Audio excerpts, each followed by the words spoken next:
بسم الله الرحمن الرحيم. runtii isbedelka horta anoo safarka madaxweynaha kamida oo jiray oo safar gobolada madaxweynaha u raacay ayuu dhacay. runtii marka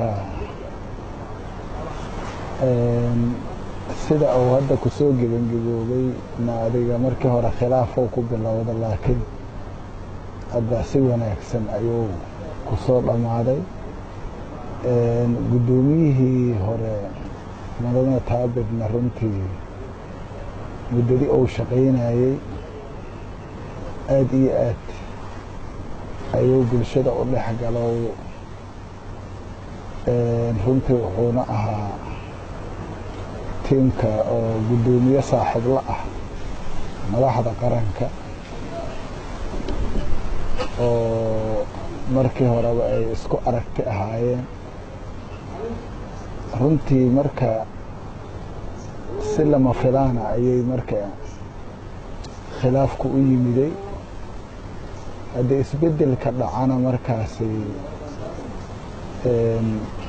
waxaa lagu bedelay nin isagana mataqaanaa tiimka dowladda ka mida oo aan bannaanka ka imaano, isaguna gudaha ku jiray, oo wasiirka warfaafinta injineer Yariishow. runtii isaguna mataqaanaa waa nin xaaladda dalka la socda oo bannaanka aan laga keenin, oo muddo dheer hadda dowladda ka soo shaqeeyay.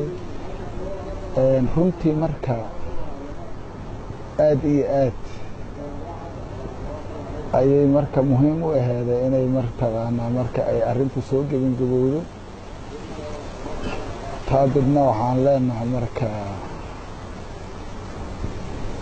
shaqadii uu qabto waa ku mahadsan yahay ummadda uu u qabtay.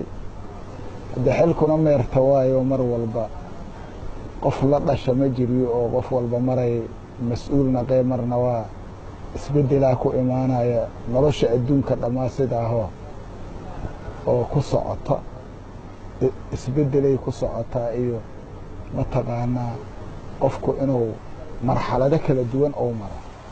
sidaas darteed marka shaqadii uu soo qabto marka oo bulshada uu soo qabta, runtii aad iyo aadaan uga mahad celinaynaa. madaxdii magacawday haddii ay marka qof kala soo magacaabeenna oo walaalkiisana wax dhibaataa male. marka Mudane Yariishow asigana waxaan leenahay hambaliyo soo dhowow.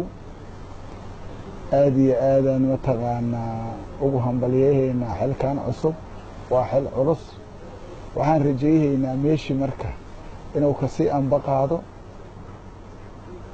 waxyaabaha ay magaaladan u baahan tahana oo dhammaystiro, oo ay naqato guddoomiyihii mataqaanaa wixii dhiman dhammaystira. nooc kastoo ay yihiin, haddii ay yihiin bulshada, adeega bulshada oo ay ugu horeeyaan laamiyada iyo caafimaadka iyo mataqaanaa horumarinta guud ahaan iyo ammaanka, intaba inuu dardar geliyo oo uu halkiisa kasii wado, oo wax haba yaraatee naaqusa aynan meesha soo gelin ayaan mataqaanaa asigana ugu baaqaynaa, waana ugu hambalyahaynaa xilka. waxaana leenahay bulshada Soomaaliyeed ee ku nool magaaladan caasimadda Muqdisho, gobolka Banaadir, inay aad iyo aad ula shaqeeyaanaan ugu baaqaa bulshada si uu waajibaadkiisa u guto.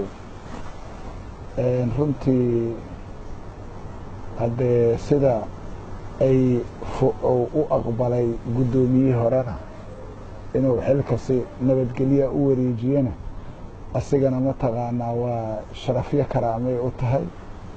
bulshada Soomaaliyeedna waxay baranaysaa dowlad wanaagga iyo isbedelka inuu yahay mataqaanaa sunnatallaahi oo mar walba oo ay imaanayso. marka aad iyo aadaan mataqaanaa mar labaad ugu hambaliyayha. guddoomiyaha xilka wareejiyana waxaan ku sagootineynaa si sharaf iyo karaamo leh kan hadda qabtana waxaan leenahay hambaliyo waana mahadsantahay waana mataqaanaa in lagula shaqeeyo ayaan inay bulshadu la shaqaysaan ugu baaqaynaa asigana ilaahay ha u fududeeyo xilka culus oo la saaray nin lagu seexdo ha seexanaa la yidhi taasaan inuu ka miro dhali dooyo inta dhiman magaaladu waa soo kabanaysaa waxaan rajaynaynaa marka inuu mataqaanaa kii la mahadiyey oo ilaahay ka dhigo saasaan ugu rajaynaynaa haddee